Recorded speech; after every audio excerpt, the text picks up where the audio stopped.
মিটারের মতো লম্বা এই খালটা কাটার ফলে যেটা হবে, বর্ষার সময় অনেক সময় অতিবৃষ্টির কারণে অনেক সময় আশেপাশে পানি উঠে, খালটা কাটলে পানিটা জমা হবে।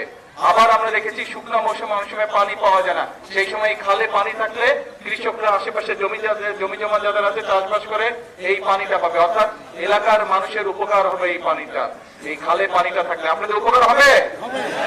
আচ্ছা, তাহলে চলেন আমরা এই খালটাকে পুনর্খনন করি, এই খালের মধ্যে পানি নিয়ে আসি, এই খালের দুই পাশে আমরা গাছ লাগাই, এই খালের মধ্যে মাছ ছাড়ি। তরুণ যুবক যারা আছে, যারা বেকার আছে, তাদেরকে আমরা দেখবো এই খালটা লিজ দেওয়া যায় নাকি, তাহলে তারা এখানে মাছের চাষ করতে পারবে। মা বোনেরা পাশে দিয়ে শাকসবজি করতে পারবে। খালের দুপাশে বড় বড় গাছ লাগাতে হবে, পারবেন ইনশাআল্লাহ। আমরা এরকম খাল সারা বাংলাদেশে আগামী 5 বছরে 20,000 কিলোমিটার খাল এরকম খননের পরিকল্পনা আমরা নিয়েছি।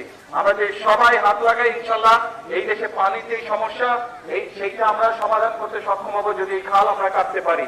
এই দেশে বন্যার সময় যেসব এলাকায় বন্যা হয়, খাল যদি আমরা কাটতে পারি, সেই বন্যার প্রকোপ থেকে আমরা মানুষকে, সম্পদকে, গবাদি পশুকে, জমির ফসলকে আমরা রক্ষা করতে সক্ষম হব।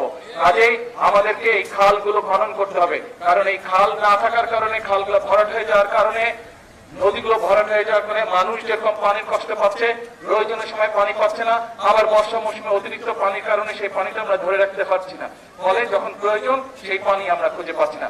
আসেন আমরা খাল কাটি। কাজটা ভালো হয়েছে না খারাপ হয়েছে? খাল কাটা ভালো হয়েছে। তাহলে দোয়া করেন, আমি তো আপনাদের এলাকার সন্তান, দোয়া করেন যাতে এই খাল কাটা সহ আরো যেগুলো কর্মসূচি হাতে নিয়েছি, ইনশাআল্লাহ আপনাদের এই সরকার যাতে সেই কাজগুলোতে সফল হয়। কে করবেন তো দোয়া? আসতে বললে কেমনে হয়?